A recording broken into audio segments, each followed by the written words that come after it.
during the H1N1 swine flu pandemic. I could go on, but not to quote Top Gun, but the government listens to them, and you should listen to them. Come take the microphone. Thank you, everybody. So being in Arizona, it's a little bit chillier up here. So my brain's a little frozen, so I wrote down some notes to make sure I don't miss anything.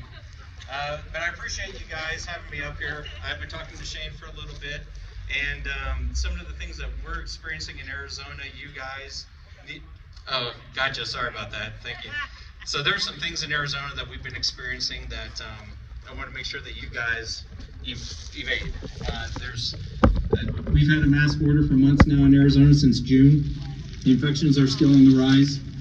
The things that are being promoted actually don't make sense. And I'll get into a little bit of the studies and things that we've been breaking down in our firm, and hopefully we can start that push to give that extra piece to the puzzle that's being missed right now. So at Premier Risk Management, what we do, we have a motto that says, managing risk, leading people. So when we're managing risk, what we're looking at is we're going into various work environments and we're quantifying what the exposures are. We work with various types of industries. We also work with captive markets in the insurance industry, and we'll go into these companies and mitigate the risk to reduce overhead expenses such as workers' comp and just employee loss. So,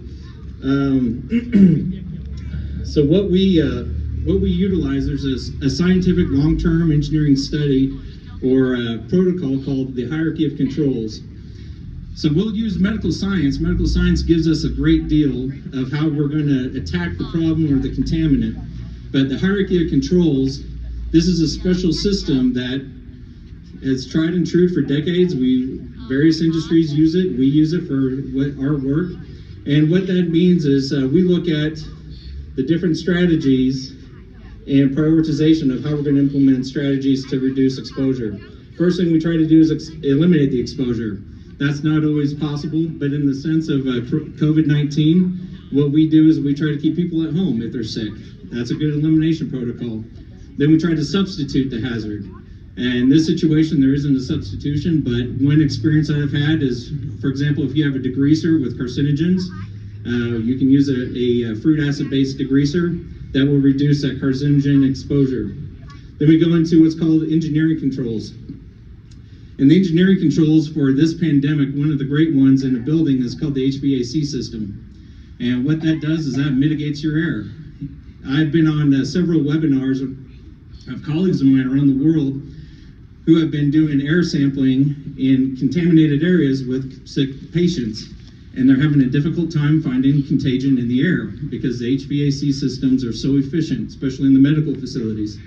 They'll also use negative pressure rooms for these things, which means that the contaminant, any airborne contaminant, will stay in that room while it's being mitigated through the HVAC system. These controls are far superior than PPE, but the next control is administrative controls, which are policies and procedures. That type of control, we're trying to change behaviors. So you'll see that with social distancing, you'll see that with cleaning procedures, things of that nature that are highly effective. But the least effective control is personal protective equipment.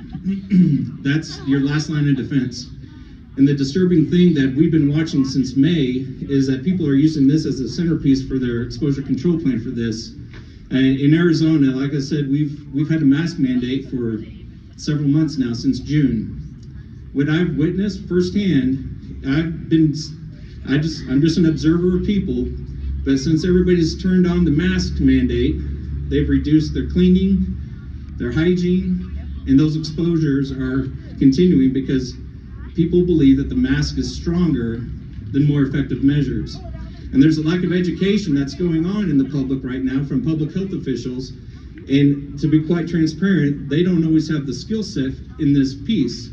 We're hired by medical professionals to come in and train their people. We conduct respirator fit testing, respirator training, exposure training, blood pathogens, hazard communication, things of that nature. They are doing their best. I believe that. I know a lot of them personally. They are good people, but a lot of them don't understand that extra piece. Some do, and the hubris is taking over.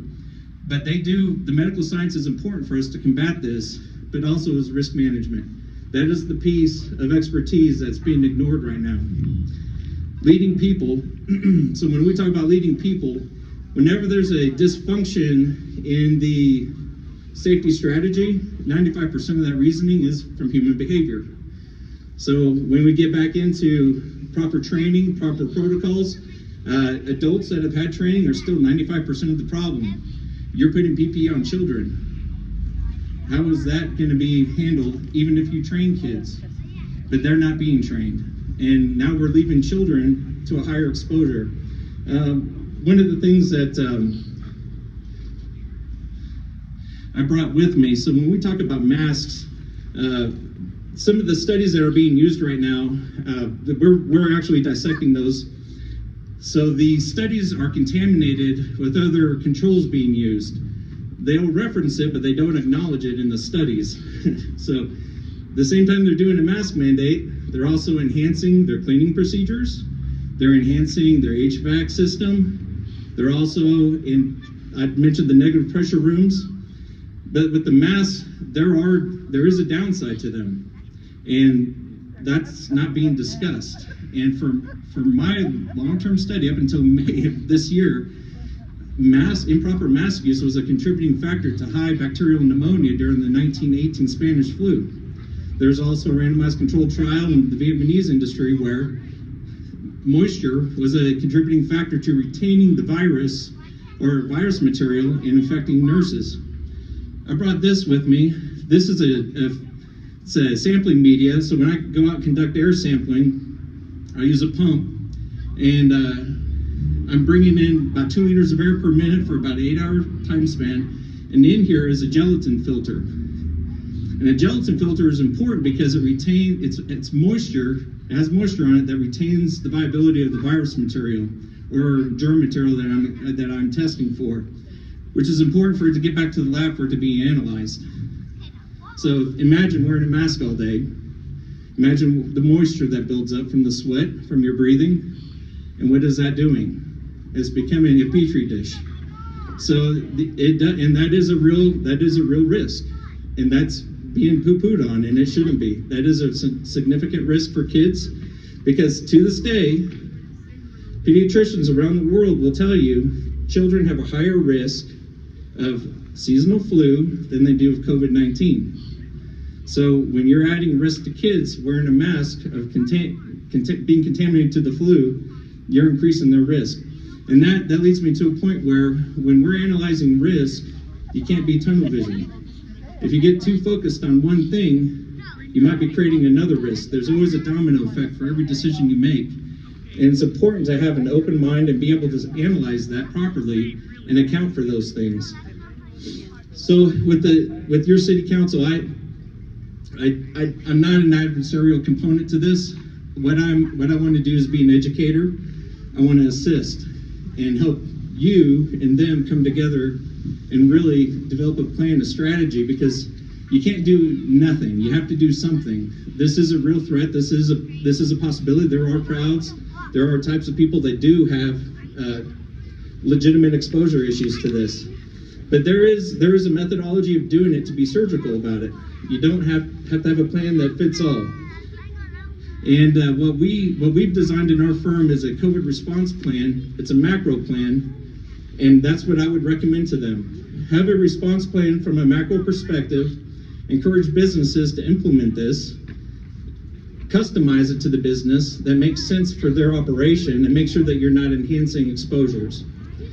I hope that this can help move that forward, that you guys don't fall into the same trap that we have in Arizona, because I saw firsthand clients had people wearing masks outside doing construction in 115-degree weather. I had clients that had people that were passing out on the job site. I have a client that lost his ability to smell. So there is risk to improper use of masks, and there needs to be proper training, but there also needs to be a legitimate strategy that customizes to the business and use far superior controls than just PPE. PPE is our last line of defense. And I appreciate you guys having me out here. I hope that helps a little bit. And if you have any questions, Shane does have my contact information. I'm willing to teach and coach, and we also have we're willing to meet with senior leadership within the city, and my boss is willing to come up with me, and hopefully we can help you guys with that extra piece to the puzzle. Thank you very much. Tyler, thank you. And just so you know, Tyler offered his services free of charge to our city council.